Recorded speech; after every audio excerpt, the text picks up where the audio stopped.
Hi, everybody. Welcome to day one of the Wet Felt Meets Eco Printing Bootcamp. Thank you all so much for joining me. I can see that already we have 137 people logged in, which is quite amazing, from all over the world, in fact. And I'd like to welcome my friend Sok. Sok is actually in the Philippines, and he's going to be helping me today by actually keeping an eye on your questions, because with a big group, it's a little bit difficult for me to chat and to actually answer your questions as well. So this is day one of the Wet Felt Meets Eco Printing Bootcamp. And for those of you who don't know me, my name is Nicola Brown. I'm a textile artist based in rural Southeast Ireland. I'm a felt maker.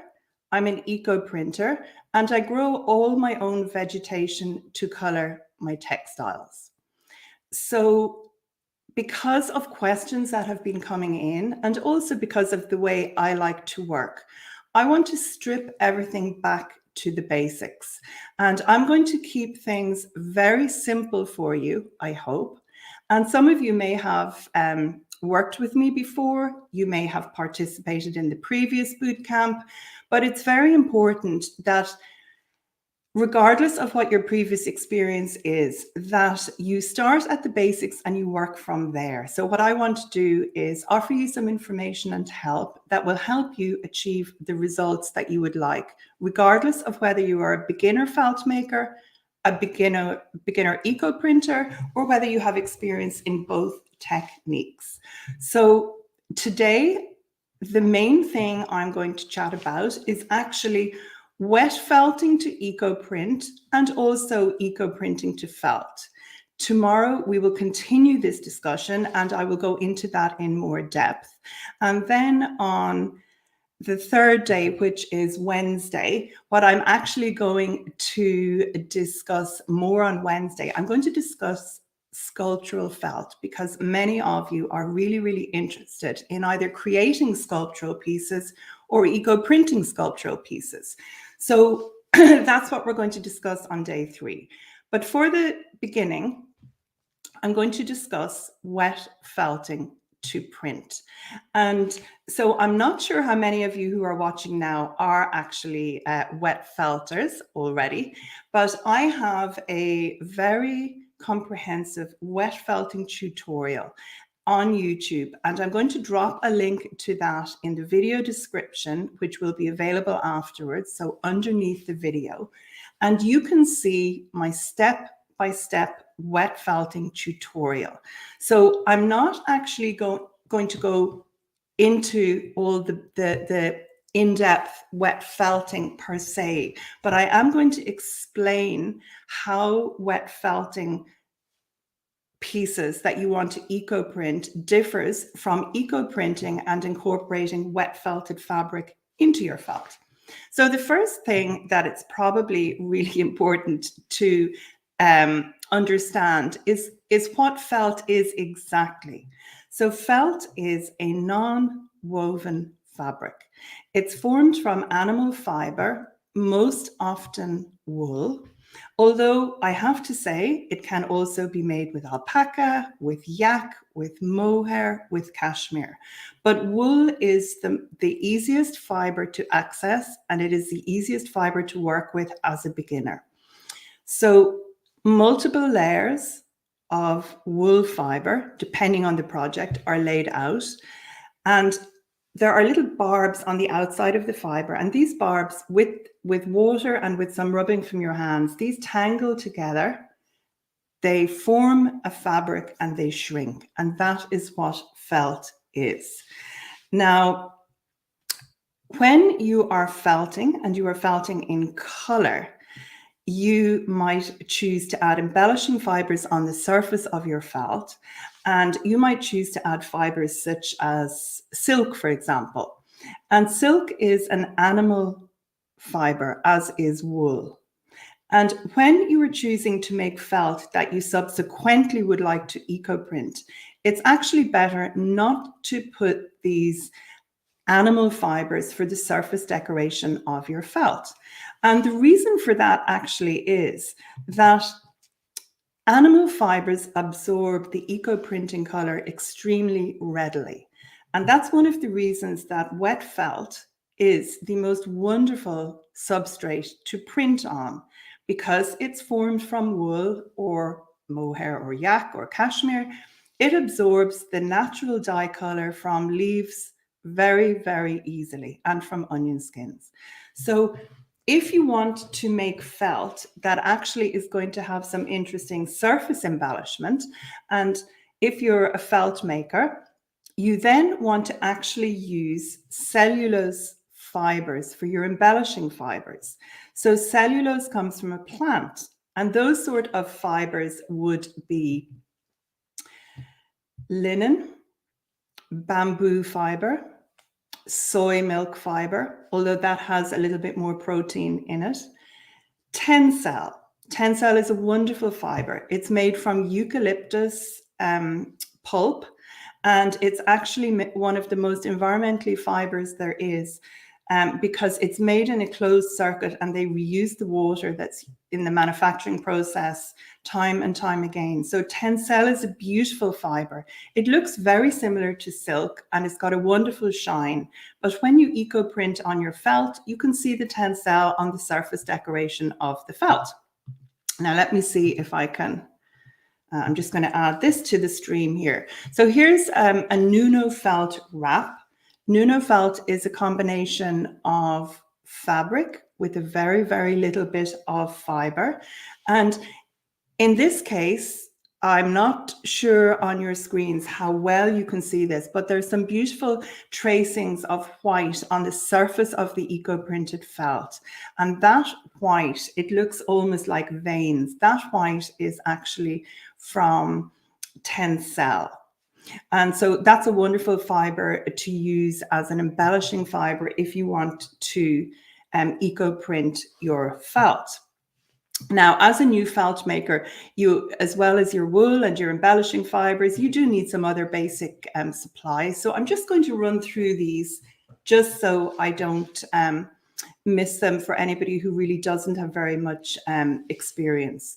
So you need something to work on, and I like to lay my wool fibers out between bubble wrap.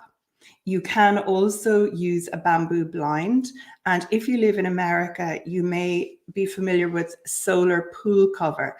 It's a sort of a hard bubble wrappy stuff thing that goes on top of swimming pools.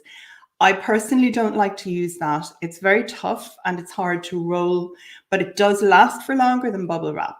However, I like to work on something that's soft and flexible, and I find I reuse packaging, the bubble wrap that comes when I buy something online.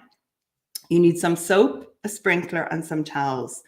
The soap that I like to use is an olive oil soap, but any simple soap, Dr. Bonner's, an olive oil, a coconut oil soap, something very simple that's not going to actually dry out your hands, and it's not going to have a lot, it's not going to be harsh on the wool. That's what I like to use, an olive oil soap. So as I said, I do have a very comprehensive step-by-step wet felting tutorial. So if you are new to wet felting, have a look at that, and that will give you much more detail about how to make the felt. So I'll just go through a few of these slides here, and I'll just show you these things. So this here is a very, very simple felt vessel. This vessel has no embellishing fibers. So if you look at this, it's got a very flat, matte surface. And I am going to discuss making sculptural felt vessels and hats or clothing, for example. I'm going to discuss that on Wednesday.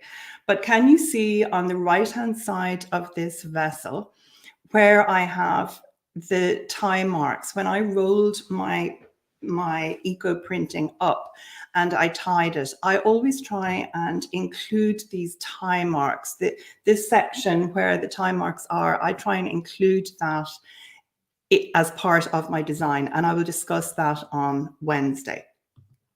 Here's another vessel. Again, this particular vessel has very little embellishing fiber on the surface. There is actually some, but it's not so easy to see here. And placing the vegetation, which I will share with you on Wednesday, is really important to get a pleasing result when you are working with vessels. Now, when you're doing something like larger pieces, such as throws or heavier felt, Nuno felt, such as the wrap, that light wrap, the heavier the piece of felt, the easier it is to roll up. But there also are points that you need to note. It may be easier to roll up, so you may not need to roll it on a metal pipe, for example, but it is important that you soak it extremely well the night before. So when you are preparing any fabric for eco printing, and I'm going to discuss eco printing in a minute, you need to prepare your fabric first, and you need to soak it overnight and make sure it's moist before you actually prepare your bundles. But the issue with felt is, because sheep, they don't actually, with sheep, when they're out in a field and it's very, very wet, they don't get that rain, doesn't go through to their skin. So it's really important that when you're preparing your felt for eco printing, that you really make sure you soak it in warm water the night before, and that fiber and the felt has fully absorbed the liquid, so that then when you do go to eco print it, it's going to give you the best result. So I'll just flick through a few more slides here. Let's have a look now. This here is an example of a three-dimensional felt garment. And so three-dimensional garments and accessories print beautifully. And again, you can see here the placement of my leaves and how I tied my bundle is leading to the string marks at the bottom. And so I'm playing around with the design of my piece to achieve the most pleasing result. Eco printing fabric and then incorporating it in felt, it's a little bit different, and I am going to go into that in more depth tomorrow, but I just want to show you two pieces here. Now, these two pieces, I actually eco printed the fabric first, and then I incorporated them into the actual item. So this first piece is a neck piece, and you can see there's very bubbly texture from silk on the surface of the neck piece. And that's because I've included silk, and I've used a technique called upwolfing. But even if I hadn't used that upwolfing technique, so please don't worry about that, if I incorporate silk fabric into my felt, into the surface decoration of the felt, it's going to crinkle beautifully as the wool shrinks and grabs hold of it. But it's really important to understand that you actually need to use a dark fiber behind your eco-printed fabric in order for it to show to the best of its ability. It's quite extraordinary. If you put a lighter fiber behind, for example, I have a silk scarf on here, an eco-printed silk scarf. If I put a pale fiber behind this scarf, I'm going to really, really mute the colors that I achieve for the finished piece of felt. But if I use a dark color, such as in this particular piece, this has black wool with eco-printed silk, that really, really helps the colors of the finished felt shine out. And you can see that this looks really strong here. Now, tomorrow I'm going to show you more examples of this. Had a little mini family emergency today, so actually I'm afraid I wasn't able to prepare as many slides for you today as I had hoped, but that doesn't mean I can't give you information and answer your questions. So I'm just going to see, Sok, do we actually have any questions yet? Or I see, oh yes, so Jane, that's an excellent question. Thank you, Sok. So yes, when you are making felt for eco printing, I recommend that you use natural undyed wool and that you use undyed fiber, because while you can put colored fiber into the pot, it's not a great idea, because if it's being commercially dyed, all the dye is going to come out. So yes, Jane, undyed Tencel, so white on white. Now, a tip for you, if you like emphasizing certain parts of your felt, what can be extremely effective, particularly if it would be maybe the rim of a felt sculptural vessel, or maybe you make a jacket with an opening at the front. If you put a very, very narrow border of black wool, natural undyed black wool around the edge of your jacket or whatever you want to highlight, that obviously is not going to take all the color from the eco printing pot in the same way. So that is just a tip for you. Or if you wanted to maybe write your name on, let's say, a bigger wall piece, for example, you could use black fiber and you could just draw the fiber out, or use black knitting yarn and write your name bigger than you wanted to end up. You could felt your piece, and that black, you will still see that after it has been eco printed. So that's that question from Jane. Are there any more felting questions before I just have a little chat about eco printing? Okay, so Susan, this question is actually more about eco printing, but I will just answer it now. You can add something once you've made your bundle. I'm going to start talking about eco printing in a minute, but once you've made your bundle, you can then wrap some fabric, such as a piece of old cotton sheeting, around and let the cotton absorb the most color. So that is that. So I see actually we have a question here from Claire. So yes, Claire, any sort of fiber does work for eco printing. The reason you have probably mostly seen it, seen merino used, is because many people eco print wearable garments or scarves, hats, etc.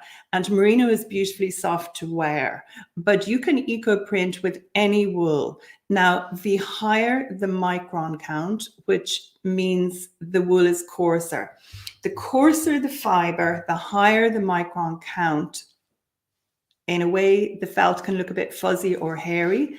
It absorbs the color very well, but the prints don't look quite as sharp as they do on merino. So a tip for those of you who might like to make bags, for example, you can have a layer of merino, a layer of a coarse fiber, and then you can have another layer of merino. So for a nice shoulder bag, I'll show you an example of a shoulder bag tomorrow. I'm going to write that down just so I don't forget. So if I'm making a shoulder bag, I can do 3 layers of merino, or a sandwich with merino on the outside and a coarser fiber on the inside. That will make it even stronger. So you can use any fiber, but the coarser it is, the prints may not look quite as crisp. So Sophie has a question here. This workshop, or this boot camp, it's really about the process and giving you tips. It's not about making the Nuno felt. I am going to be doing a lot with Nuno felt in my upcoming membership program. But the thing about combining felt, it honestly does not matter whether it's flat felt, whether it's Nuno felt, whether it's a heavy felt coat, whether it's a sculptural felt piece. The alchemy of the fiber, the wool, or the wool and silk always works well with the leaves. So you don't need to worry about that, whether it's really light or whether it's really heavy. It all works with eco printing. But I would say, if you're going to make something Nuno felting, if you remember, and I'm going to discuss the eco printing now in a minute, my style of eco printing is working without traditional powdered mordants. It's called eco printing in the dirty pot. And I'm not trying to push anyone, but I do have a book, and I'll drop the link to that in the video description below. So I have a book, a very comprehensive book about this. And I'm working using the power of the metal of the pot, which I'm going to discuss with you now in a minute. I'm using the power of that pot metal and any metal pipe that I might choose to roll my felt up on. I'm using the power of that to help fix the color. And protein-based fiber takes the color very much better without powdered mordants than cellulose. So if you decide you're going to Nuno felt, I would recommend that you use silk as your base fiber rather than something like cotton gauze. You can also use a wool gauze, but for me with Nuno felt, I love a lot of the texture and the vibrancy of silk and wool together because they really take the eco-printed color beautifully. I will share quite a few more images with you all tomorrow, so you will see that there. So Julia's asking what goes in the dirty pot from start to finish. I'm going to discuss that now. I'm just going to look at a few more felting questions and we're going to move on to eco printing. So here's a question about a list of suppliers. I can't go into a list of suppliers here now, but I will drop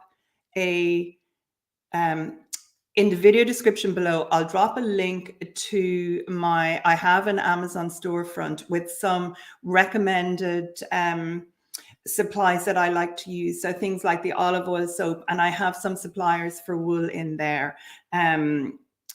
Okay, so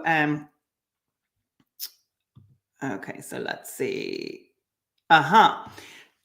So now this is quite an interesting question. So when you are making felt, again, as I say, I have a comprehensive wet felting video. So please look at that if you haven't wet felted before. But at the end of the process, you need to wash all the soap out of your felt before you finish it. And if you weren't going to eco print your felt, you would wash your soap out. You would squeeze the excess water out. I would give my felt a few more rolls and then I would iron it on both sides. If it was a sculptural piece, such as a vessel, I might put a balloon inside and blow the balloon up and leave the vessel dry with the balloon inside to help it hold its shape. But if you're going to be eco-printing your felt, it must be wet before you lay out your vegetation. So if I'm eco-printing and I want to make a felt bag, for example, I would make the bag. And so long as I was going to be printing it within a couple of days, I wouldn't bother drying the felt at all. And then the night before I would soak it. And I'm going to talk about that eco-printing in the dirty pot process in a minute. So if you're going to eco-print, basically within a few days of making your felt, do not dry your felt. If you're going to be waiting a week, 2, 3 weeks between felting and eco printing, then I would say yes, just let your piece dry naturally, and then you can make it wet before you eco print. So I see 1 or 2 questions here that are actually in relation to eco printing, so I will answer them in a minute. So for the felt, everybody has their favorite supplies. I love using a short fiber wool bat, and I also have a video showing how I would use a bat rather than roving. For me, I prefer fibers that aren't particularly long, and the reason for that is the longer the fiber, there's something called the crimp, and the crimp is when the wool fiber is shrinking, there's a little bit of a curl. And I prefer a shorter fiber rather than a longer fiber, but that's a personal choice. You can use either and they all work. So, here's a quick question about the book. No, Jean, the book, I hope I'm pronouncing your name correctly. The book is only available through my own website and the link is in the video description. So it's an ebook, it's a digital download, and as soon as you order it from my website and pay, it's available. You get an email with the link to download it. So Adriana, there are 2 different topics that we are talking about here. So I'm going to just add this to the stream again. So when I am incorporating eco-printed fabric into my felt, I use a dark fiber. So that is when I have eco-printed the fabric, and then I'm choosing to use that fabric with my felt. That is different to when I am going to make a piece of felt and eco-print it. So that's why I want to be very clear about these two things. So when I make a piece of felt that I am going to eco-print, I make the felt in white. So that's why the eco prints stand out well on that piece. But if I were to actually use white wool and incorporate my eco printed fabric into it, I would totally dilute the strength of the prints. The easiest way I can describe it is if you're doing a watercolor painting, if you add white to red, it makes the red pink. If you add a lot more white paint, it just gets paler and paler and paler. So if you put a white fiber with your dark silk, like this silk here, I will just dilute this color when I eco print it. But if I put a strong dark purple or a black behind this, it emphasizes the eco prints. And I'm going to discuss that in more depth tomorrow. For today, I really just want to cover the basics for eco printing to felt and felt to eco print, and just go through about the dirty pot. So, okay, so I hope that makes sense, Adriana. I hope you understand. If you're felting first, you work in white, but if you're felting and incorporating eco printed fabric, you work in a darker color. So, I'm going to move on to eco printing. Now, what I would actually like to share first, if I can find it here, I have it here. Some of you have actually heard this interview before, but in December, I did an interview with my great friend, Caroline Nixon. Now, many of you will know Caroline if you are already an experienced eco printer. She's an absolutely wonderful eco printer and a marvelous tutor. She's a great friend of mine, and we have taught together, we've traveled together, and we actually met on a workshop in Portugal together. So I'm just going to let Caroline tell her story. I just did a little interview with Caroline in December. I'm just going to play this now and let you enjoy this, hopefully. Hi, Caroline. Thank you so much for joining me here and sharing a little bit about your eco printing journey. Can you just explain where we met and what your initial impressions of the eco printing process were? Yeah, sure. So I've been dabbling in textiles for a long while, and I decided I wanted to go down the natural route. So I'd enrolled in a workshop in Portugal with Joan Morris, which was about natural dyes and shibori, and that's where we met. And for those who don't know Joan Morris, she's a wonderful natural dyer. And at that time, we were both working with traditional mordants for her workshop. But I was actually facilitating 2 week-long workshops after that with eco printing. And I can still remember one night showing you my eco printed samples. So you had already tried the process before. Can you just give us a tiny little bit of background about that experience? Yeah, so it was not a good experience. There wasn't a lot of information out there at that stage. It was fairly early on in this craft. And I had found a workshop and gone along to it. And basically, I won't tell you the name of the teacher, but she didn't know what she was doing. So we made some very loose bundles with all sorts of petals and things that, you know, I now know would never get to work. And we got horrible brown, muddy, blurry results. And I remember thinking, it's not for me. I've tried it. It's not the way I want to go. And I remember telling you that. And I do think that that's an experience that many people have. And I know myself, when I started eco printing, of course, the temptation is to fling all sorts of different vegetation onto your bundles. But in fact, stripping things back to the basics makes such a difference. And then working from a solid foundation. So what happened then, and what helped you move forwards? Okay, well, what happened then was I'd said I never want to print again, and you said, let me try and change your mind.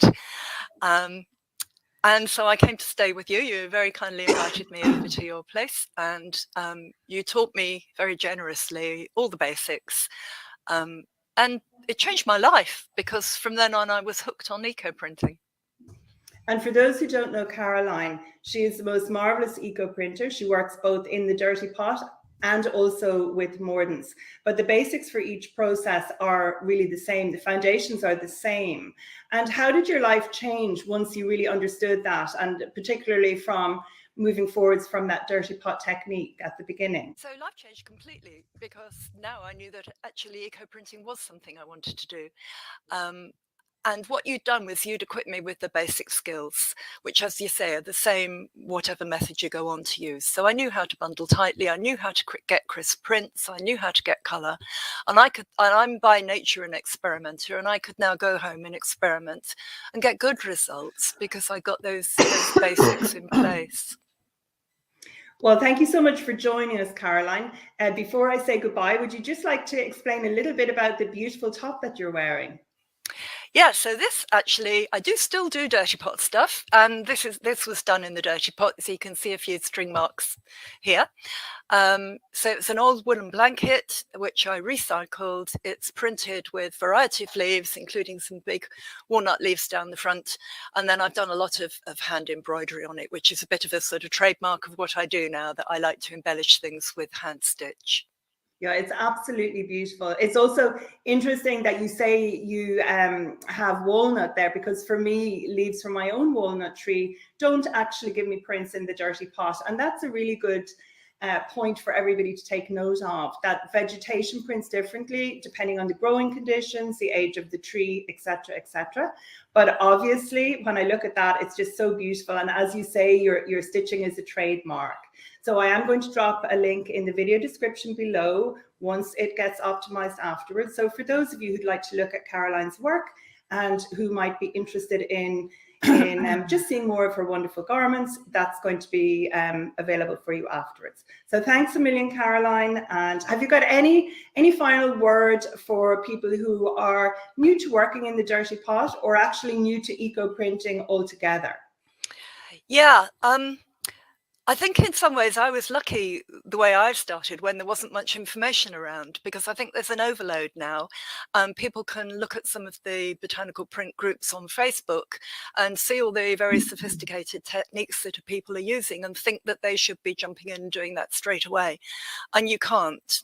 There's no point trying things like dye blankets until you've worked out how to get clean, crisp prints. So I would say strip it back to the essentials, learn to get your bundles tight, learn how leaves react with iron before you try and add in all these other things, which are very exciting, but they're for a little bit further down the road. Brilliant. Well, that's really, really great advice. Thank you so much. And I look forward to our next face-to-face meeting in Ireland, England, Portugal, or France. Thanks, Caroline. Bye. Bye. So I would just like to say a thank you again to Caroline for joining me in December and just recording that short interview. Something she said really strikes a chord with me. There is so much information, also some misinformation, but in general, the information is very good online about eco printing. It's on YouTube, it's on Facebook, it's on Instagram. But what many people don't share is exactly how they prepare their fabric beforehand, or their fiber. And without knowing the process somebody is using, if they haven't mordanted, for example, their fabric properly, if they're not using the dirty pot technique, they get some beautiful looking prints, and they also print with flowers and everything looks really beautiful. But those prints may either wash out or the flowers may turn brown. So I think what Caroline said is really interesting, and it's also how I feel too. I actually think stripping everything back to the extreme basics makes so much sense, because then you can start from a point with a known outcome at the end, after you've had a few sessions, obviously, and then you can build from there and bit by bit build your knowledge. And what I really enjoy sharing with people is how to just get to the basics, how to strip everything back. Now, tomorrow we'll expand on that a little bit, But Julia had a question, which I'm now going to sort of chat through. And she's asking what goes in the dirty pot from start to finish. Now, I'm going to answer that in a slightly different way. I'm going to just say that there are just a few things that you need when you are eco printing in the dirty pot. And by dirty pot, I mean a reactive pot that's going to have an effect on the color of your prints and how wash fast they are. So a reactive pot is something like aluminium, cast iron, or copper. Whereas a glass or a stainless steel pot, there would be no reaction with what goes into the pot. So that's the first thing to say. And as a person, if you're new to eco printing without using traditional powdered mordants, I cannot recommend enough that you start with an aluminium pot.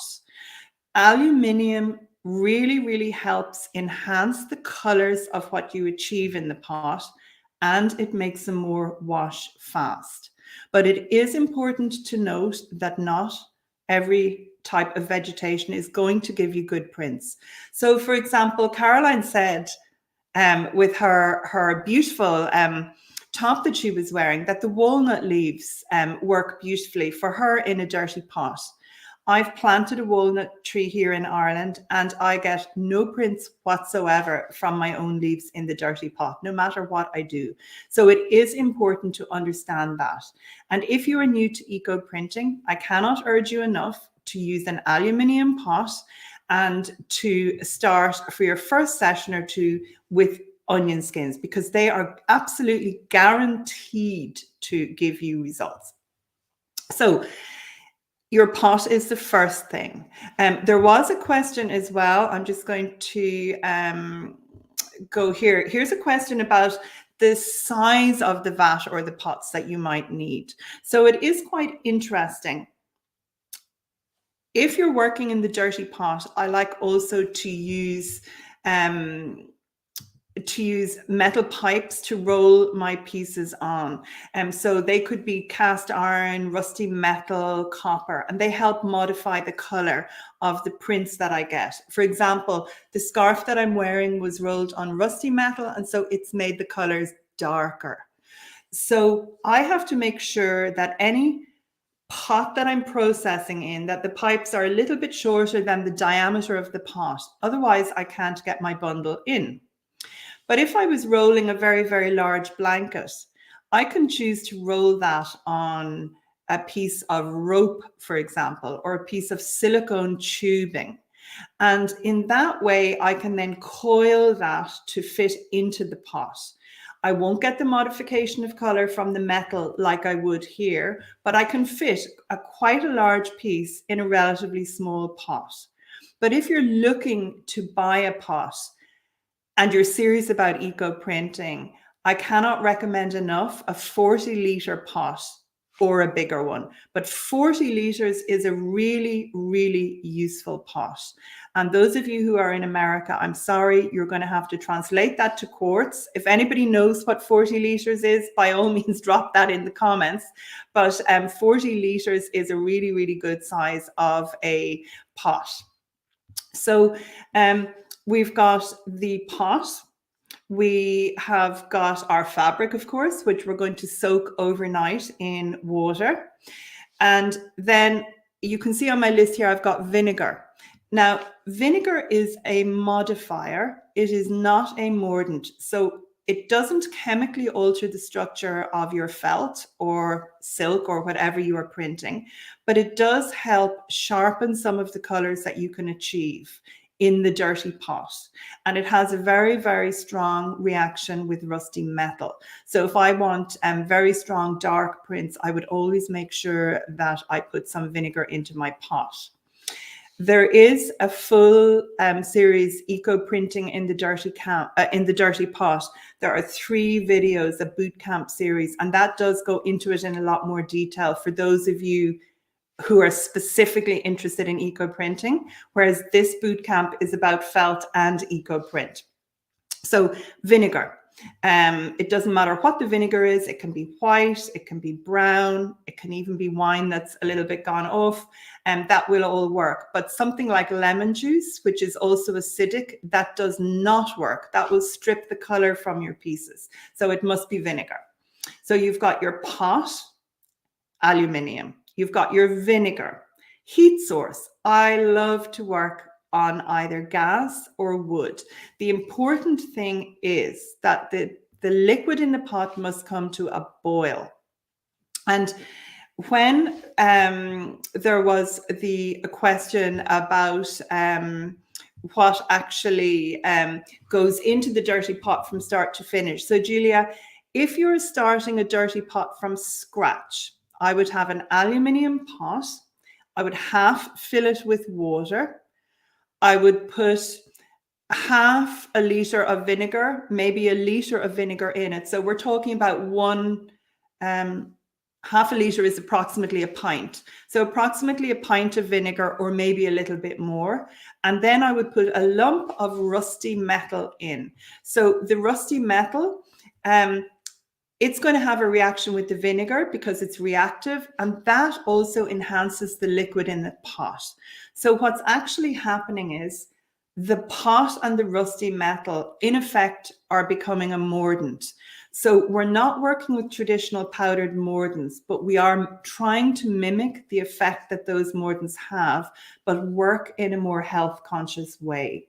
It's very dangerous if you inhale the powdered mordants. It's very bad for your chest, and your chest can't expel those metal salts afterwards. So if you do choose to go down the route of using mordants with your felt, I recommend highly that you wear a very, very good mask. You need to be careful from the respiratory point of view.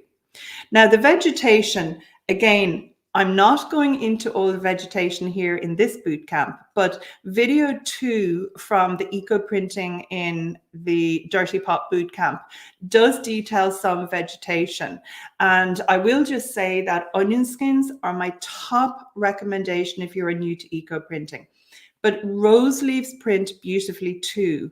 And even if you live somewhere or you're in a climate where currently you don't have access to leaves, to be honest, if you can get to a florist, they always strip the leaves from the stems. And with Valentine's Day coming up on the 14th of February, I'm assuming it's Valentine's Day all around the world. So with Valentine's Day coming up, florists are going to be kept very busy, and they will give you the leaves free. And in fact, there is a florist about 20 miles away from me. And when I went and I got leaves from her before coming up to Valentine's Day, not only did she give me the leaves, but she also gave me a whole series of buckets, about 20 buckets, because when she gets her delivery of flowers, they come often from the Netherlands, I believe, and they come in a chill unit, I think, and they come with all these buckets. So her flowers come in water in a bucket, and so she has to just recycle her throughout the bucket. So you might even get buckets from a florist, just a little bit of a tip. And blackberry leaves, wild blackberry or cultivated blackberry or raspberry, those all give excellent prints between 2 and 2.5 hours in the dirty pot, just using the simple composition of the water, the vinegar, and the rusty metal. I would like to bring that to a boil for about an hour before I use it the very first time. And if I had some extra onion skins, after I put the bundles in the pot, I would add those onion skins in. Now, we can talk about that more tomorrow, and I'm very happy to answer questions about that tomorrow. I just want to come down here and answer a few more questions here. So, Jean, was there a mention of a Nicola Brown Amazon shop? I actually have some recommendations. I have a page on Amazon. The link will be in the video description. I'm not suggesting, I would always recommend that people buy locally wherever possible from a really good quality, sustainable supplier. However, there are things that, for example, I need to order books online here in Ireland. And so I have a list of my recommended books for eco printing and natural dyeing, for wet felting, etc., and supplies. And they're all on my Amazon storefront, and that is in the video description link below. Sophie has a question here. Can any leaf that makes a great eco print make a similar dye bath? And the simple answer, Sophie, is no, with very big capital letters. No, it can't, but some can. So the reason I say that is when we are eco printing in the dirty pot, we need to bring our water to the boil. And I did have it up there about the heat source. That's why I like using gas or wood, because I can bring the water to a boil and I need to keep that bubbling for the full time I'm processing the bundles to get the best prints. And eucalyptus leaves and eucalyptus bark, they're very, very, very tough. They can go into the dye bath as well, and they will actually dye beautifully. But if I put blackberry leaves, which give me wonderful prints, let's have another look at blackberry. 1 second now while I just find it. And these prints are quite subtle, these ones. I will often get much stronger purples. So those are blackberry prints. So if I put blackberry leaves in the pot and I boil that, what happens is they will just go a muddy brown. So a lot of vegetation shifts to brown. It just looks like you're smearing mud on the garment after a certain length of time in the pot. So there is only certain vegetation without mordants that I find gives very good results used as a natural dye. And tomorrow I will talk a little bit more about leaves. So I'm just going to go to this one. So it is better to have your pot situated somewhere where you have good ventilation. So I like to work outside or in my garage, wherever possible. However, you can work inside if you have your kitchen window open, for example. And to save on energy, I do, if I have my wood-fired boiler on inside, I do often put an eco printing pot on it when I have time. But you need to be aware that with the aluminium pot, the vinegar and the rusty metal and the vegetation, you can get a funny taste in your mouth. So you're definitely absorbing something. So I'm not quite sure, unless you have good ventilation, that it's a good idea to process inside, but you certainly can. And from the felting part, no, you definitely don't need a cement floor that has a drain. We only use enough water to help with the process. With wet felting, there is not very much water used. So no, you do not need to have, I mean, I wouldn't have a problem setting up one of my plastic party tables on a carpet because I'm not spilling water on the floor. So if you look at my step-by-step wet felting video, you'll see I'm working on my kitchen table.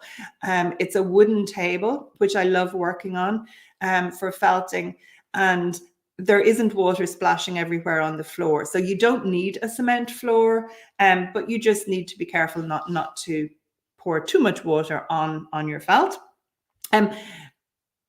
Tomorrow as well, one of the things I would like to discuss a little bit about is how to remove some of the physical aspect out of the wet felting process. Because I know there are people, when I'm facilitating a face-to-face workshop in America, for example, I haven't done that for several years now because of, you know, travel, etc., etc. But when I'm facilitating workshops in America, I find that there are some people who have health issues for all sorts of various reasons and differing health issues. And they are not physically able to make a larger piece of felt. So I have some tips, which I'm going to share with you tomorrow, about removing a lot of the physical aspect of felting so that you can enjoy the process of laying out your pieces and making them without as much physical work. So that's something that I'll discuss tomorrow. So just give me 1 second here. So as I mentioned, a gas or a wood-fired boiler, definitely you want your pot liquid to boil. I do have a Facebook group. Again, there will be a link in the video description.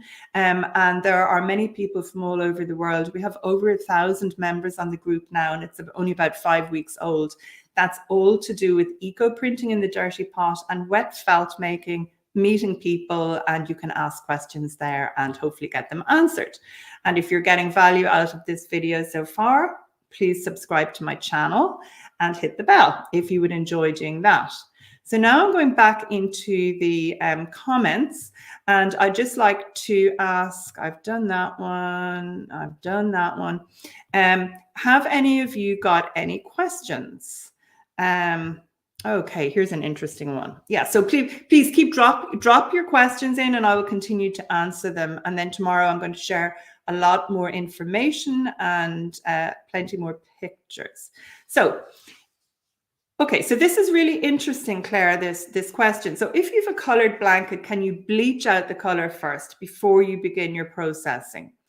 You could if you wanted to, but I try and use as few chemicals as possible in my textile practice. I try and be as sustainable as possible. So what I would actually personally prefer to do is print on the colored blanket. You have to be careful if you're printing on colored items. I print a lot on colored garments, so I like upcycling clothing. And I would be looking for colors like a paler pink, blue, any color that's not really, really strong.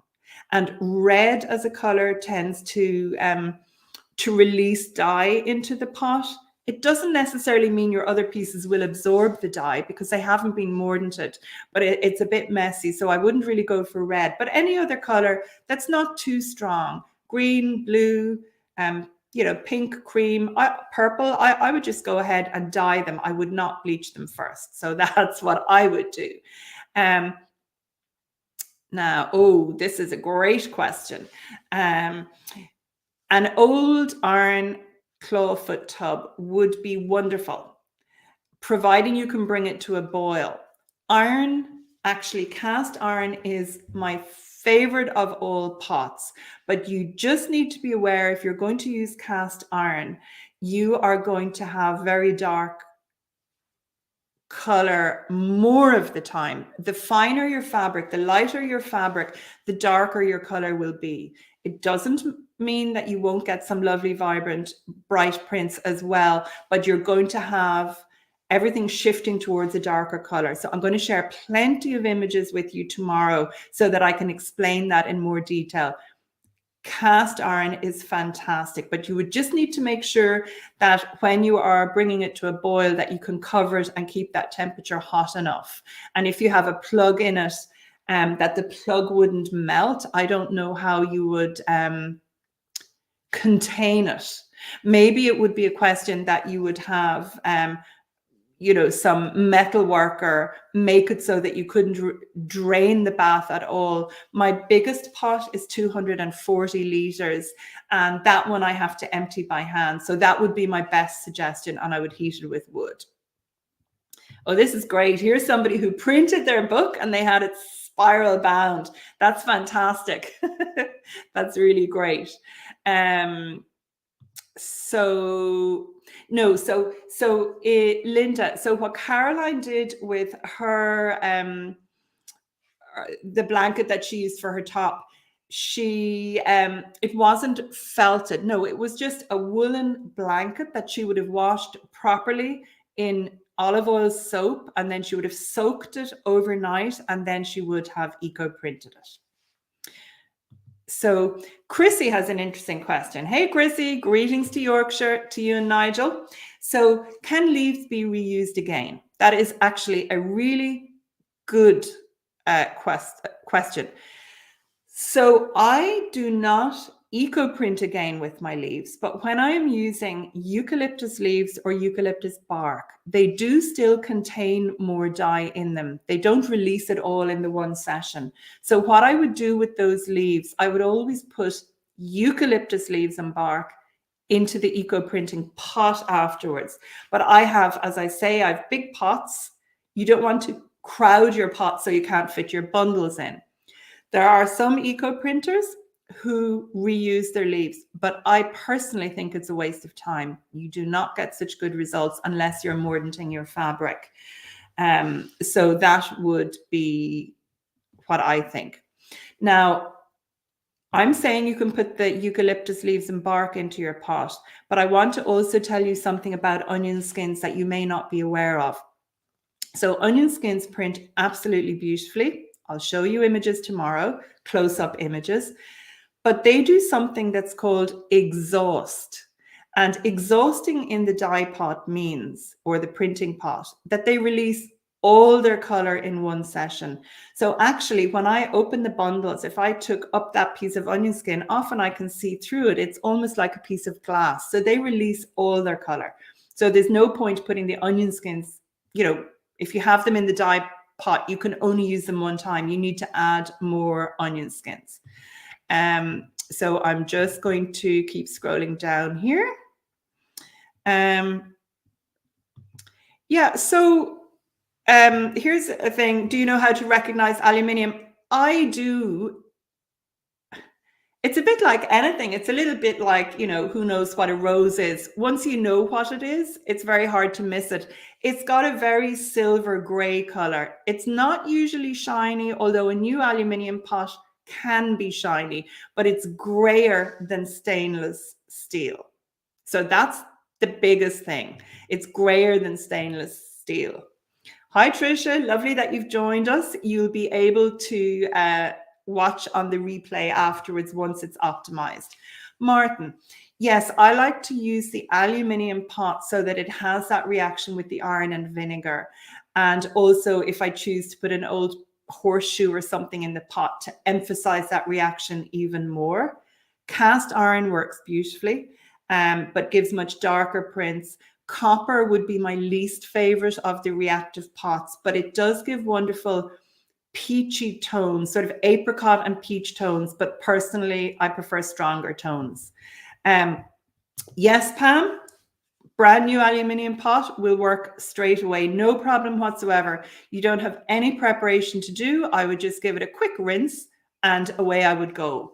And it is definitely worth saying you need to keep your cooking pots separate from your eco printing pots. Do not mix them up. Now, I want to go back to Chrissy's question, which was, can leaves be used again? I've already said I don't use them to print, but if you have access to achiote seeds, annatto seeds, maybe you live in South America or you have a Mexican grocery near you, those seeds, the annatto or the achiote seeds, they print beautifully and they print again. So if I had those seeds, yes, they print really beautifully and they print again. So Pam, I've answered your question about the pot. I'm just scrolling down. Okay, I'm going to drop that link into the video description when the video is optimized afterwards. So you will have the link to my Amazon page afterwards, but it may take half an hour to an hour to upload. So please don't worry, I will share it, and I will obviously share it again tomorrow. Thank you very much, Sarah. So Kerry is asking here about the safety of mordants. So if I am doing natural dyeing, Kerry, rather than eco printing, depending on what dye material I'm using, I always would mordant my fabric correctly using something. It depends on the fabric. It could be alum acetate followed by a chalk dip if I was doing linen, if I'm going to dye it. But the thing about the safety of the mordants, you need to use the correct amount and you always need to wear a really, really good mask. It's the inhalation of the powder that is the most dangerous aspect, not actually the use of it if you're using it correctly. But it is more environmentally friendly to use the pot as the mordant. It's more sustainable. So that's what I like to use. I'm just scrolling down through your questions here. Okay, another great question. So, yes, so don't remove the liquid from your dirty pot. So, those of you who have my book, obviously I tell you how you can adjust the color of your pot liquid in the book. But if you want to top up the pot, I would use water. If I'm working with eucalyptus leaves, printing with eucalyptus, I would add vinegar, because eucalyptus loves vinegar, and you get the strongest prints when you have some vinegar in the pot. But something that I also enjoy doing is having buckets of soaking eucalyptus leaves outside. And those leaves will print. They go very slimy, but they will give beautiful prints. And often they release a slightly different color after they've been soaking for a while.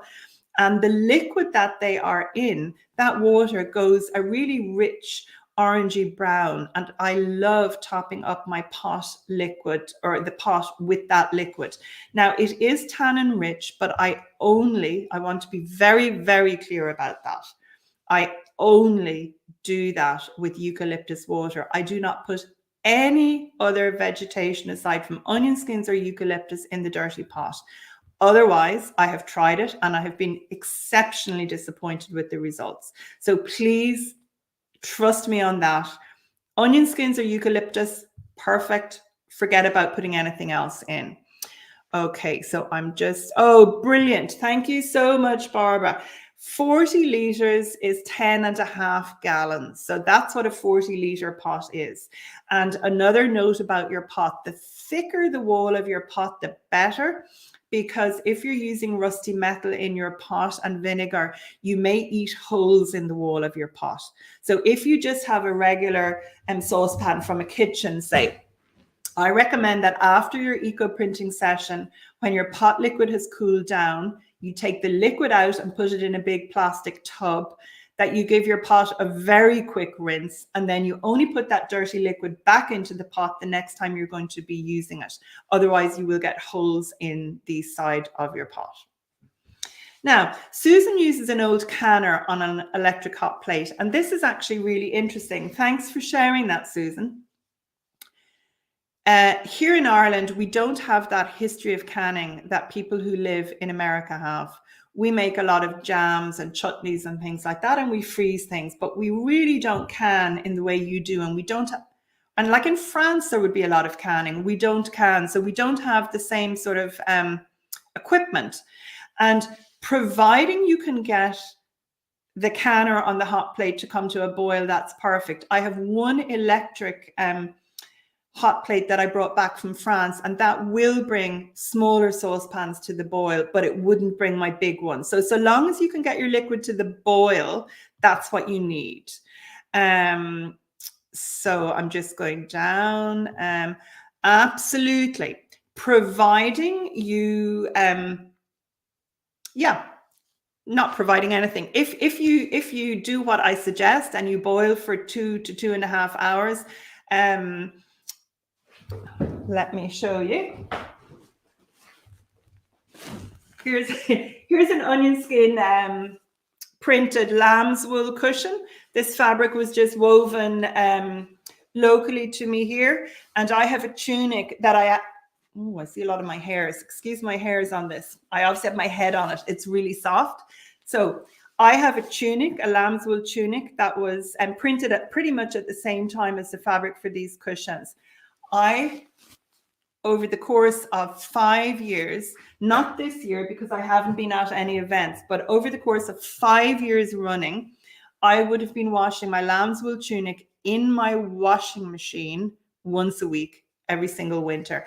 Onion skins totally hold their color, but I would always recommend washing any of your eco-printed garments using olive oil soap. Don't use any commercial detergent on it, and do not use any of those environmentally friendly things that are designed for hand washing wool. That's my top tip, because even though they may be environmentally friendly, they have stain blasters in them. So just use olive oil soap and everything is fully washable. So this is quite interesting, Gail. So you will definitely, you don't even have to line it, but you can just crumple up the aluminium foil. So long as you can get the electric roaster to a hot enough temperature, crumpling up the foil will definitely help, and adding something like an old horseshoe will also help. So you can use it, but it won't be as strong in the effect it gives you as if you used an aluminium pot by itself. Okay, great question. Keep these questions coming, keep the questions coming, by the way. And I would really like to us all to say thanks to Sock, because Sock is highlighting the questions for me, and you're doing a brilliant job, Sock. It's making it so much easier. Okay, so this is a great question, Debbie. So if during lockdown I was home the whole time, I think in the last 2.5 years or 2 years, let's say, I've only changed the pot liquid in the main pot that I was using twice. And the only reason it got changed was because I had to bring the pot to an external, I did one hands-on workshop last year, and I'm not quite sure how, when our restrictions eased and we all wore a mask. So I had to start the pot again, because I wouldn't travel the dirty pot liquid with me in my pickup truck or car, because the dirty pot liquid is black as the ace of spades. And if it's spilt, it would be catastrophe. So I would always make a fresh pot up and show my students how I made the pot. So exactly like I explained earlier, the aluminium pot, the vinegar, the water, and then I'd put some onion skins and eucalyptus leaves into it and boil it for an hour. Then we'd put our bundles in and, horseshoe. So aside from that, Debbie, because I like dark prints and I like strength in my color, I wouldn't bother changing it at all. And if it got moldy on the top, I would put a mask on and I would take that moldy liquid off before I would work again. So in my Eco Printing book, it does give you tips about shifting the color. The one time I might set up a new pot would be if I wanted to do a specific color, maybe red instead of a darker color. I did an exhibition piece and I really wanted red under the time mark. So something like that. I might even not put any vegetation in the water at all at the beginning. I would do just water and vinegar, maybe no rusty metal, if I knew that the eucalyptus leaves that I was using gave good prints. And then I would just make a new pot and I would keep it very red. Okay. Hey, Lexi, you're welcome. At least you're here. So Kate has a question. She dried rose leaves. Yes. So if you have gathered vegetation or if you want to gather vegetation and save it, I have a YouTube video about storing leaves, and there are a few ways of storing them. So if they are dry, I don't know, Kate, did you dry them between the leaves of a book, for example? Are they flat or not?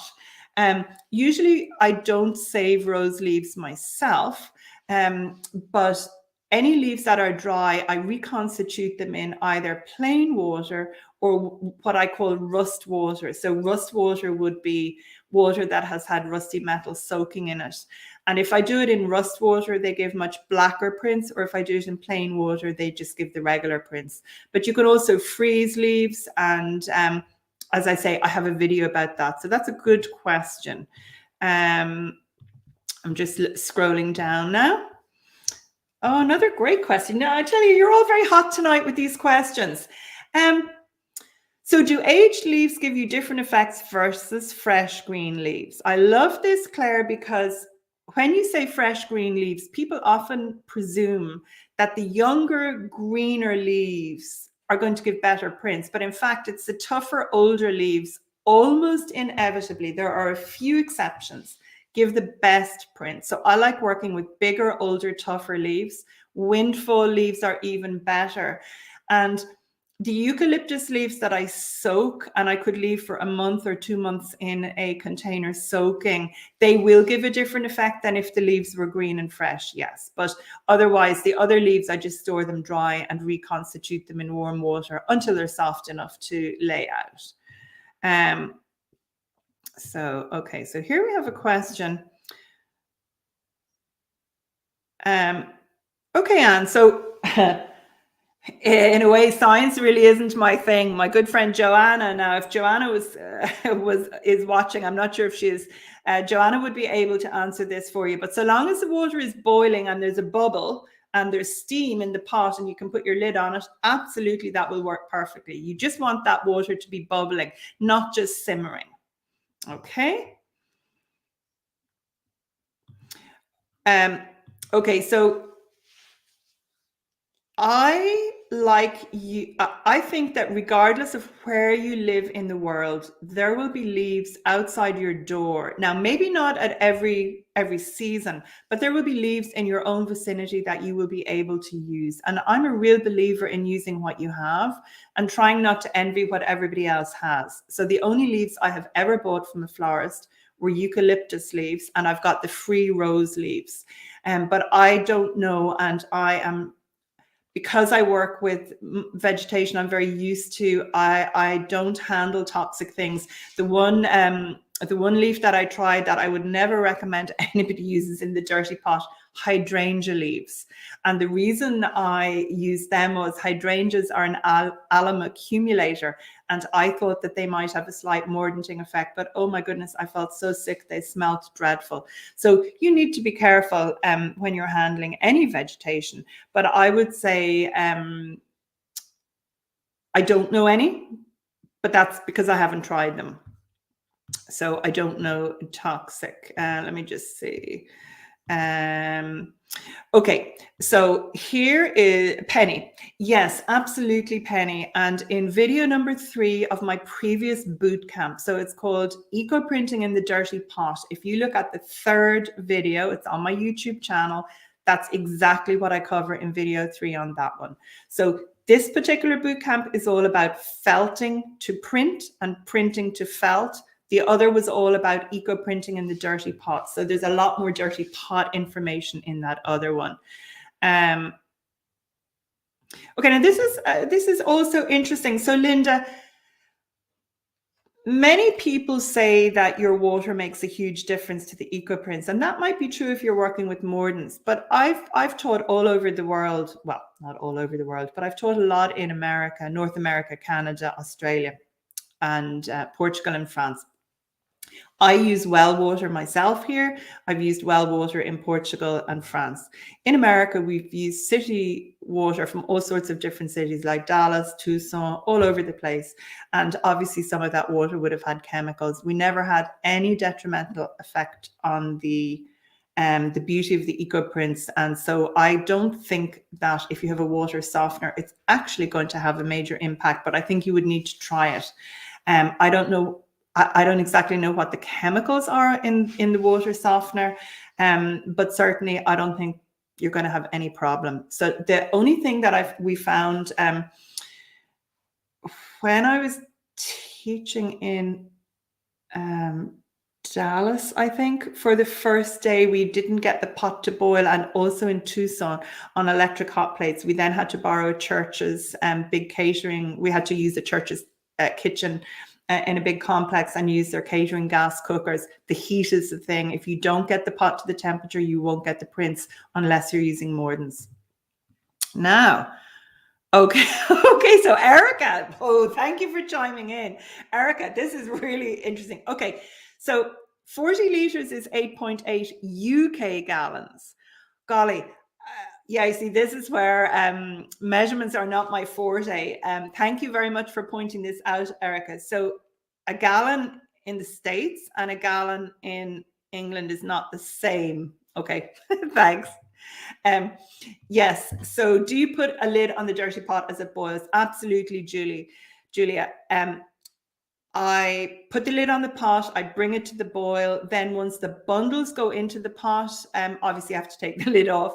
I put the lid straight back on and bring it back to the boil as soon as possible. So I don't put the bundles in the pot when it is, when it's not boiling. You want to get it up to temperature, put it in, and then take them out when it's boiling as well.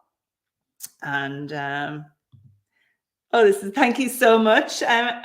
I'm not sure if I pronounce this Aileen. Alien? It's not alien. I really am not quite sure, but thank you very, very much. So keep dropping those questions. So Belinda, if I made a cobweb scarf for merino, would the boiling process, okay, I think what you're intending to ask is, will it felt further or shrink or something? I'm guessing that's what your question is. So I like to make sure that any felt I make is well felted and it's not going to shrink any further. And that would be the same with cobweb felt. And absolutely, you can eco print cobweb felt. Fiber and handmade felt shrinks because of heat and agitation. When we're eco printing, we're rolling our pieces up and we're making that really tight bundle. And we're not moving that bundle around within the pot. It's just in the pot, in the hot water. So I don't have any issue with eco printing cobweb felt. Now, I don't know what the quality of your felt is like, Belinda, and I'm assuming it's fantastic. If you haven't felted it enough, you might have a little bit more danger. But in relation to cobweb felt, I'm quite sure, since you've asked that question, you are experienced, and I would love to see what you eco print with that. So, Nini, again, I hope I hope I'm pronouncing this correctly. In the dirty pot, I'm just going to go back now and I'll just add one or two of these pictures here. So if you look at this garment here, this has been boiled and submerged. I'm playing around, all of these have been submerged. I'm playing around with the fact that I want these stripe marks on them. I want the strongest color. That doesn't mean you don't have the opportunity to steam, but all my pieces that I'm showing you here today have been submerged. You get the best results in the dirty pot when you submerge. Okay. So Tammy, I mean, I personally think it's a pity if you have to put a crack in it, but the answer is yes. If you have an enamel pot, it's non-reactive. You won't get the same result as if some of that iron underneath is visible. Now, in one of our last live streams, somebody said that you can actually have aluminium that has been enameled. So I'm not sure, Tammy, if yours is cast iron underneath, which is what my assumption was that all enamel pots were. So I don't know, but the answer would be yes. If it was an aluminium pot that had enamel on it, I would say keep the pot and look for an aluminium one. So Kerry, I'm not making a mordant. Well, when you say mordant solution, I suppose the rust water is a mordant solution. So yes, I am. I have pots. If you look at one of my videos, it just talks about rust water, making your own homemade rust water. I have pots all around my house and they're full of rust water. And some of them, I mean, periodically I tip out the contents or clean them out, but I would say that might be once every 2 years. Yeah. Okay, Pam. Yes, I would not use the only vegetation I put in my dirty pot, Pam, and I've learned this from experience, the only vegetation that I'm happy with the results I get would be I would use either eucalyptus leaves or bark, or both, or onion skins, nothing else, no other vegetation in the dirty pot. It's totally different than if you're working with powdered mordants. You won't be happy with the results. Blackberry leaves with high temperature and longer processing time, they all turn brown. So things that are really nice and vibrant, pinky purple early on will all go to brown. And if you put the leaves in the pot, I wouldn't do it. Onion skins, totally wash fast. Totally wash fast, yes. Okay, I'm just coming back here. So, Susan, can you remind me where you live, please? Because you should never, ever transport vegetation in different jurisdictions. I never recommend that. However, a florist will be importing leaves or having leaves that are grown in their own country legally. So I do not have a problem with you buying eucalyptus leaves from a florist, but never ever should you bring them out of Australia and bring them home with you or by mail. A big no-no, because that's the way that insects and disease travels from continent to continent. So under no circumstances would I recommend that.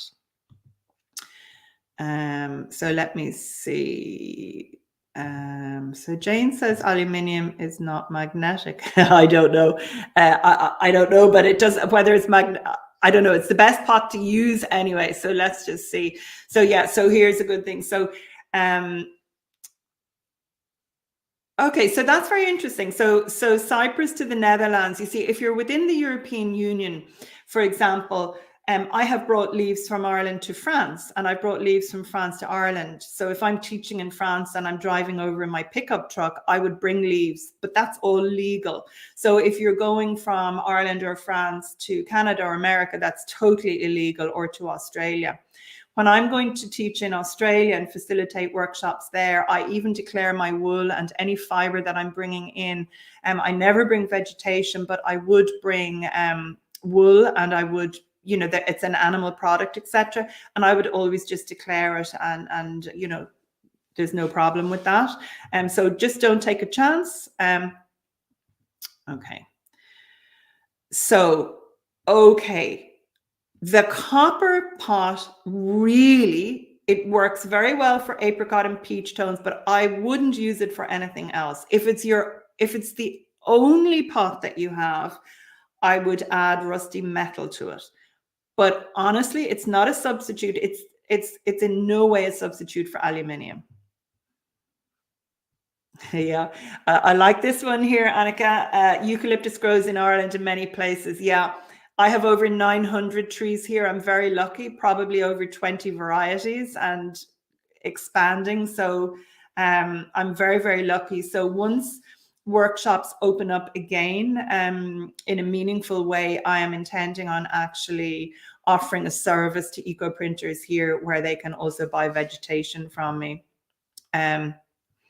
Okay, so Diane, I'm going to drop that into the comments here. So the seeds are, the plant is called achiote, and sometimes you'll see the seeds called annatto, and it's what they use for red food coloring. It's a seed for flavoring food, but it's also a food coloring. It's used for lipstick as well. So I've just dropped it in the comments below, Diane. Okay, so Lexi has a question. Do you ever dip your leaves in rust water? Yes, I do sometimes. Not very often now, Lexi. I did it more at the beginning, and there's just all sorts of various reasons for that, but primarily because I don't have enough hours in the day. But one of the leaves that I really like putting in rust water, my oak leaves, and those of you who follow me on Instagram will see I put a little post up today showing that I like using leaves with holes in them.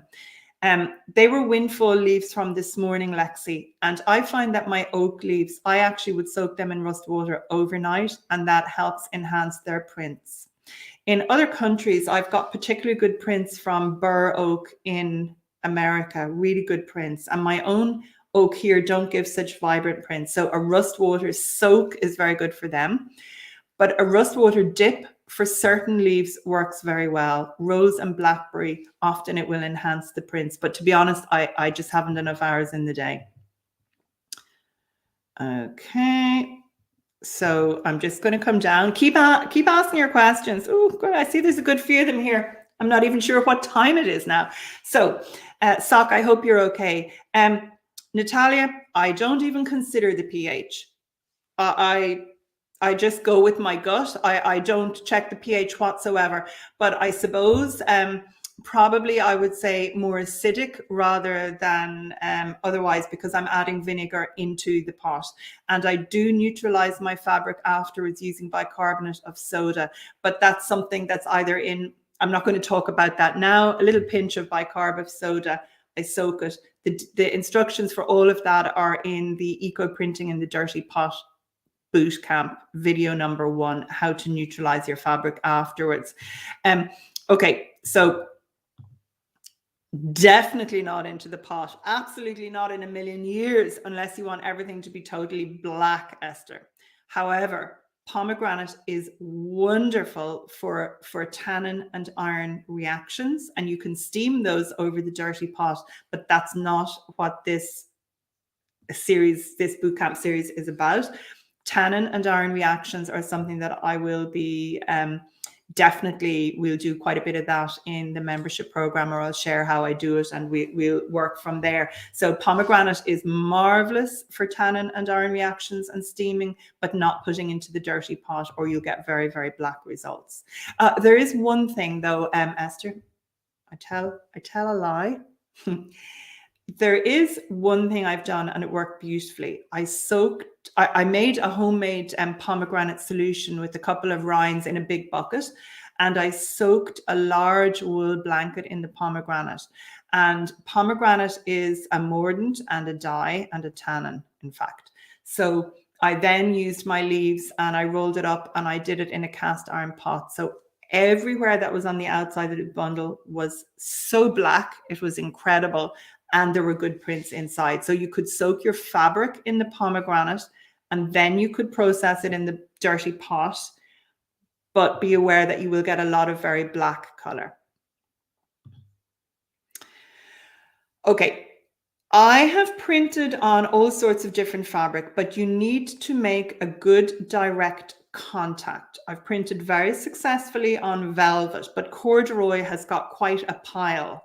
That doesn't mean I wouldn't try it, but it certainly wouldn't be what I would be recommending that you use. So and I certainly wouldn't print on dark green, olive green. And corduroy is usually, well, it's usually cotton. So you need to look at video number 3 of the Eco Printing in the Dirty Bootcamp series and look at how I print on cellulose fabric using rust water. So if you were going to do that, I would suggest that you would use some leaves that would give black prints. But if it's a dark olive green, it's not going to take very much color, I would think. Oh, this is very interesting. So Melanie, oh my, 100 liters. Oh, Melanie, that's fantastic. Well done, you. That's really interesting, saying it gets much hotter than stainless steel. All my pots, you know, my cooking pots, well, a lot of my cooking pots are aluminium. The current health thing is that they're not bad to use. I didn't realize that they got hotter. Yes, you definitely need a lid on your pot because you need to keep the liquid boiling. It's going to really evaporate if you don't have a lid on the pot. So if you happen to have a pot with no lid, you can do a makeshift lid or maybe get a trash can lid or something. Galvanized metal, Susan, if you roll your pieces around galvanized metal, you tend to get a very interesting yellowish modification from it, and then it'll start to rust after a while. Ooh, madrone. Now, let me just think. I think madrone dyes, but I can't tell you if their leaves print well, Barbara. I'm sorry. I'm not actually sure about that. So, Joan, what you will actually do, Joan, and I'm going to show a lot more pictures tomorrow. Let me just go back to something here. So there would have been onion skins. There would have been some onion skins in this pot liquid here. So the only part of your bundle that's going to actually get the color from the dye color from the pot is whatever is on the outside of the bundle. So can you see on the right-hand side there that the stripe marks are just visible there on the right-hand side? And let's just go to, yeah. And you see here with that one, the stripe marks, I deliberately did this piece so that there was going to be a long line coming from the shoulder to the hem, and so that the tie lines would be at the bottom. So this was a deliberate design choice.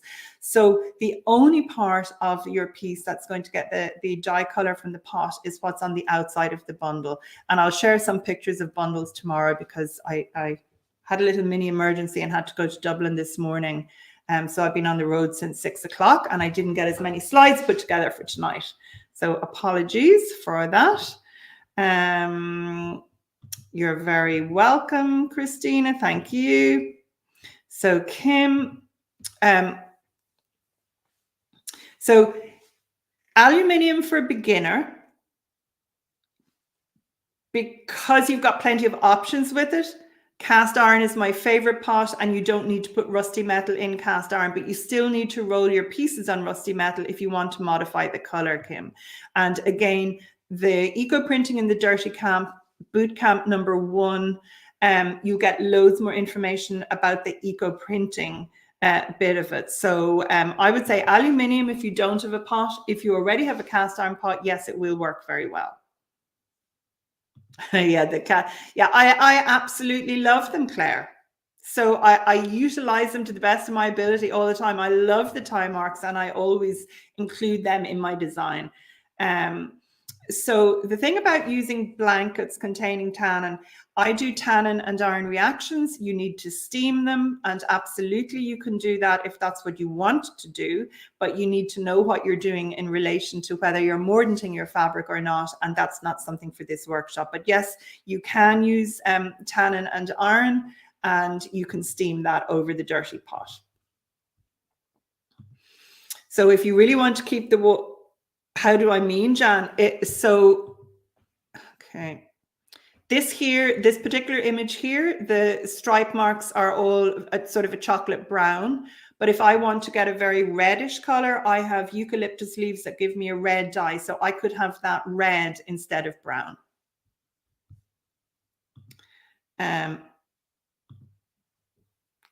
Carolyn, how long is a piece of string? So my oak leaves, I would soak them overnight because they don't give me particularly good prints, and soaking them in rust water helps them give better prints. But for other leaves, if I soak them overnight, they would be totally black. So for leaves like rose or blackberry, I would be saying either a quick dip or 5 minutes in rust water. I wouldn't be doing any more. Whereas for oak leaves, I would do them for longer. Okay, so I'm just going to do another few minutes. Gosh, I don't know how many more comments there are here. Let's just see. Okay, I'm going to whip through these quickly, and I'm going to whip through the ones that are here quickly, and then we'll call it quits for tonight, and I'll answer plenty more questions tomorrow. Yes, Penny, you can use autumn leaves. However, they will not all eco print. If you look at my video about leaves, it'll give some suggestions. They'll all print if you're using mordants, but not necessarily if you're using the dirty pot. Sandy, they only need to be soaked for long enough to get them soft enough to use.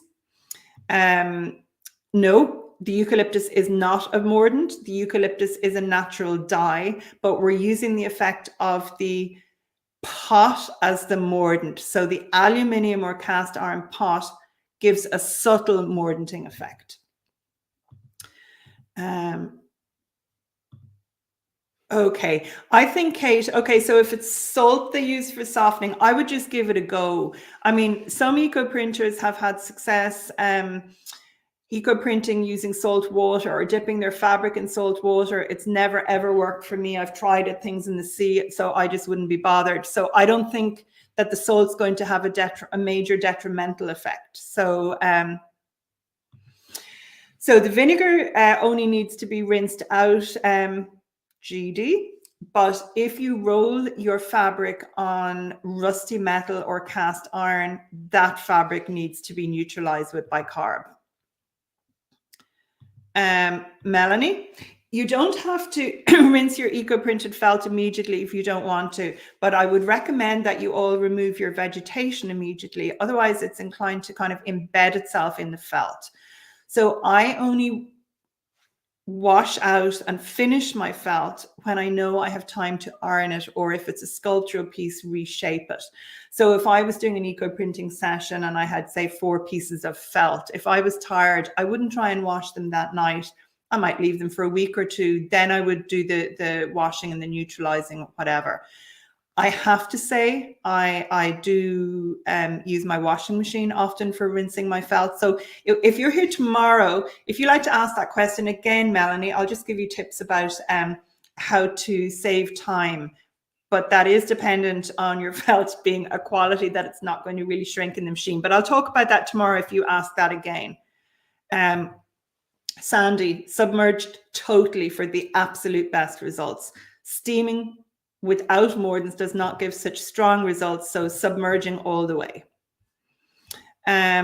Okay, so Terry, if you're using metal to roll your bundles on, such as copper or cast iron, it helps modify the color, gives you good results, and they stay submerged. if you used a wooden dowel, or if you don't have any pipe inside, and again, I can talk about this more tomorrow, they may float. So in that case, if things are floating, you can put a ceramic tiles on top of them, or I'd wedge them down with a few eucalyptus branches. Okay, so water boiling at higher altitude is not as hot. Yes, it will. You need to get it as hot as possible. I can't say more than that. The hotter, the better. Yep, this is going to be available on the replay. Absolutely. Okay. Esther, you're in the right place, because that is exactly the sort of question and topic I am going to discuss on day 3. Tomorrow we'll just continue this conversation. I'm going to share loads more pictures, etc., with you, and some of bundles, etc., and pots. But we're going to cover, or I'm going to cover, sculptural felt, how to make it and how to print it, and that is exactly what I'm going to do on Wednesday's session. Okay.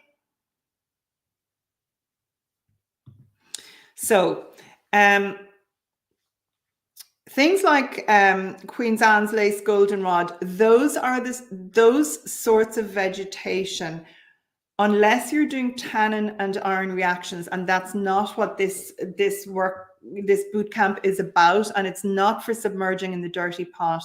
You're not going to get results with those unless you work on mordanted fabric. So I would say no, I wouldn't use them for eco printing. I could be proved wrong, but I don't think you will get good results for them without using traditional powdered mordants.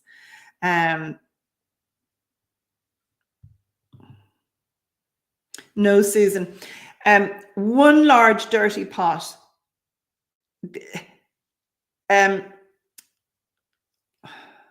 Maybe I didn't explain it very well. The onion skins and eucalyptus can go into the pot liquid, but that doesn't mean you have to print with onion skins and eucalyptus in that specific pot. You can print with any vegetation in that pot. So I just have one big eco printing pot going. I hope you understand that. So one big pot with whatever amount of onion skins or eucalyptus in that one pot, and then I print with any leaves I like in that pot. So let's see. Thanks, Dorothy. So Dorothy is saying that you can buy the achiote, the annatto seeds in the Latin grocery stores, and of course, you see, we don't have them here, Dorothy, in Ireland at all. But actually, Vulcanol, I'm going to put that down here.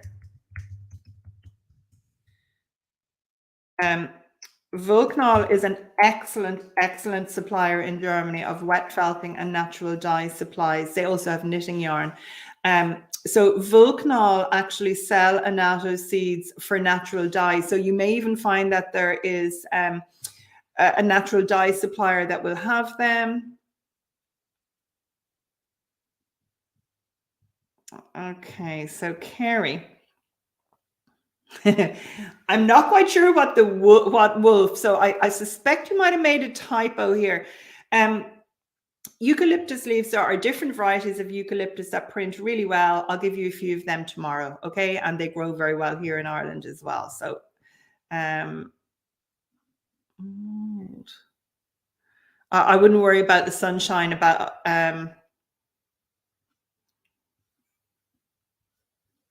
So thank you very much. Okay, hi to everyone. I'm just going down. So, oh yeah, so Tammy has a good point here. Yes, Trader Joe's actually usually have a lot of eucalyptus leaves, and often if you chat to them as well, usually there's 1 or 2 days in the week when they're throwing out kind of vegetation that's kind of starting to wilt. You might very well be able to get them for even less. Okay, so Caroline, thanks very much. So here's Caroline, whose very beautiful top you saw. So she is saying that she did give it a wash, the fabric, a machine wash on a very vigorous cycle, and it did actually felt it slightly. So thank you for clarifying that, Caroline, because I hadn't actually fully appreciated that you had done that. And Okay, here's have my glass of wine. Yeah, a nice quiet dog. I've got poor Pip in the boot of the car, in her bed there, because it's really been a pretty stressful day on the road and everything, and I just wanted to peace and quiet here. So does the type of string make a difference? I recommend a natural string, and I recommend something that's not going to break easily. I love t-shirt yarn myself, and I have a link to that in my Amazon storefront, which is going to be dropped in the video description. You can tear strips of silk. Let's say you're an artist and you like doing multimedia pieces. You could work with long strips of silk, and then you could stitch them into pieces afterwards. Something natural that's not going to cut your hand. Yeah, and this is a good point, Susan. Eucalyptus is often a filler. Like if you know anybody who's had a birthday, and I hesitate to say a death in the family, if they get bouquets of flowers, often there are eucalyptus leaves in them, and or a wedding, and it's actually really nice if you do know somebody who has had you know, a death in the family, which is of course very traumatic and sad. It's actually very nice if you're able to maybe make them something, a little gift with some of the vegetation that was from the bouquets of flowers that may have been at the funeral, or on a happier note, for a wedding bouquet or something. So it's just, it can be an idea to consider for people. Yeah, great question here. And now I don't know how many more questions I can answer, or how long you're all willing to stay. And poor Sock, hope you're okay, Sock. So Junie, yes, it's exactly the same process between the felt, wool, silk, any fabric that is animal based. So mohair, cashmere, yak, and I will share photographs and examples tomorrow with you of some different fabrics that I've printed. It's exactly the same process. The only thing is with the felt, because if it's a thicker piece of felt, it takes longer to absorb the water before you eco print it. So you just need to make sure that it's wet before you start laying out the vegetation. I'm going to talk about that a little bit more tomorrow. So let's just see. Sophie, I'm sorry, that's really not a question for this. I would recommend that for 98% of everything you submerge. The only time I might suggest that you steam would be if you're doing trousers. It can be difficult to get the crotch area that it doesn't look black. You could steam those. Excuse me. But really, tannin and iron reactions you need to steam, but for everything else, I would submerge. So 98% submerge. Okay, I'm just coming down to see. Okay, I think that's pretty much it for tonight. And I see we have New Zealand in the house. Thank you so much for participating. I hope you enjoyed this, and I'm going to look forward to seeing your comments afterwards and where you've tuned in from. At the previous boot camp, I promised I was going to try and find an app that would put all the locations together so we could actually have a look in a visual way at it. I haven't managed to do that yet, but once I get a minute, I am going to try and do that. Okay, this is brilliant. Thank you so much, Mandy. Hi. Okay. So Mandy is saying that you can find annatto seeds on Amazon. So actually, I must add them on my Amazon page as well. Thanks a million for that. That's really good to know. Okay, so look, thank you so much, everybody. I really enjoyed your company. I hope I didn't sound a bit scatty at the beginning, because I almost didn't make it. So I will be very much more relaxed tomorrow night. I'll have loads more images to share. You can get your questions. Oh, here's a really nice comment. Thanks, Ali. You can get your questions ready, and I will answer them tomorrow, and I'll go through some more things. And then on Wednesday, it's all about sculptural felt. So thank you so much. It's been a pleasure. See you tomorrow. Oh, and please feel free to share with your friends that we're having it tomorrow as well, because the more the merrier. Okay. Thanks a million. Bye.